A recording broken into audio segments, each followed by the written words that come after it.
सियासत में ये समझना बड़ा जरूरी है कि आखिर किस बात को कब बोलना है और किस शब्द के क्या मायने हैं और उसके बाद जो बातें आपने बोल दी हैं उसका असर क्या होने वाला है। 2024 के लोकसभा चुनाव है और हर कोई जानता है कि इस समय किसी भी पार्टी को अगर किसी तरीके से दबाना है या फिर कहीं ना कहीं हावी होना है तो आपको कोई ना कोई तो ऐसा तंज कसना होगा जिसके बाद आप राजनीतिक रूप से हावी हो पाए। आज सुबह सुबह अरविंद केजरीवाल ने एक ट्वीट किया और ट्वीट करके सीधे तौर पर बीजेपी पर निशाना साध दिया। ये कहा गया कि मेरे 7 एमएलए के को संपर्क किया गया है और विधायकों को संपर्क करके ये कहा गया है कि हमारे साथ जुड़िए, हम चाहते हैं कि बीजेपी की सरकार दिल्ली के अंदर बने। अरविंद केजरीवाल बहुत जल्द ईडी के निशाने पर हैं और वो जेल जा सकते हैं और ऐसी परिस्थिति में अगर वो जेल चले जाते हैं तो दिल्ली में हालात खराब हो जाएंगे और दिल्ली के राजनीतिक हालात को संभालने के लिए बीजेपी तैयार है। इसलिए करीब 7 विधायकों को बीजेपी की तरफ से संपर्क किया गया, ऐसा अरविंद केजरीवाल ने दावा किया। इसके अलावा आपको याद भी होगा 2022 में भी इसी प्रकार के दावे सामने निकल के आए थे, लेकिन अरविंद केजरीवाल ने जिस तरीके से ट्वीट करके साफ तौर पे कहा कि ऑपरेशन लोटस फिर से दिल्ली के अंदर चलाया जा रहा है। ये कोशिश की जा रही है कि दिल्ली में आम आदमी पार्टी की सरकार को अस्थिर किया जाए, ऐसे हालात बना दिए जाएं कि दिल्ली के अंदर अरविंद केजरीवाल सरकार गिर जाए। और उसके पीछे रूपरेखा ये दी जा रही है कि ईडी लगातार अरविंद केजरीवाल पर निशाना साध रही है और ऐसे में अगर अरविंद केजरीवाल गिरफ्तार हो जाते हैं, जेल चले जाते हैं तो दिल्ली सरकार कौन संभालेगा। इसलिए बीजेपी कोशिश कर रही है कि बहुत जल्द दिल्ली के अंदर अरविंद केजरीवाल सरकार को गिराया जाए, ऐसा अरविंद केजरीवाल ने आरोप लगाया। उसके बाद करीब 11-12 बजे करीब एक प्रेस कॉन्फ्रेंस आम आदमी पार्टी की तरफ से की गई और उसमें स्पष्ट तौर पर कहा गया कि ये पूरी जो प्लानिंग है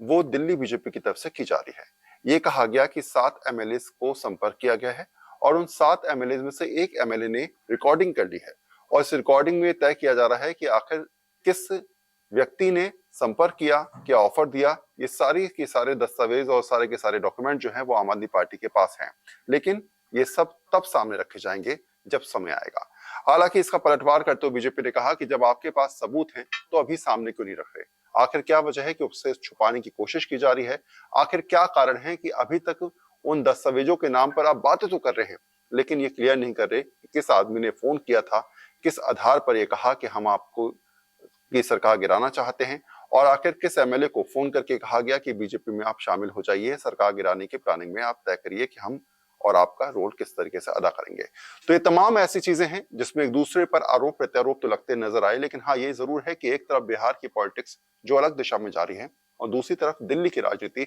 जो आज अरविंद केजरीवाल के ट्वीट कर भूचाल मचाती नजर आई और ये समझाती नजर आई कि कहीं ना कहीं बीजेपी और आम आदमी पार्टी एक दूसरे पर जो आरोप लगा रहे हैं उसके बाद ये समझाने की कोशिश की जा रही है कि दिल्ली के अंदर आम आदमी पार्टी की सरकार गिराने की कोशिश बीजेपी की तरफ से की जा रही है। ये आरोप अरविंद केजरीवाल आम आदमी पार्टी का है। अब सवाल उठता है कि 24 के चुनाव से पहले इस प्रकार एक दूसरे पर तीर छोड़ना, तंज कसना, शब्दों के जरिए एक दूसरे को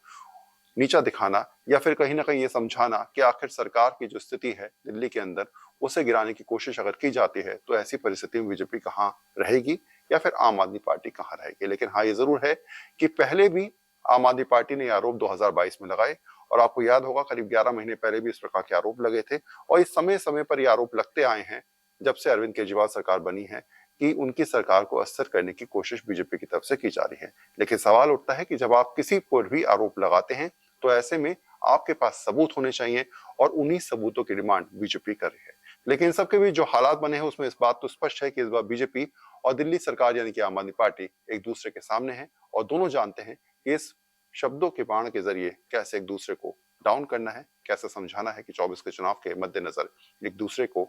आप ये समझा पाए कि हमारी राजनीति को आप तोड़ने की कोशिश कर रहे हैं लेकिन हम जनता के साथ हैं। इसी प्रकार की रोचक खबरों के लिए आप देखते रहिए दिल्ली 24। हमारी कोशिश है कि नई खबरों के जरिए, नई कहानियों के जरिए आपसे रूबरू होते रहें। बहुत बहुत धन्यवाद।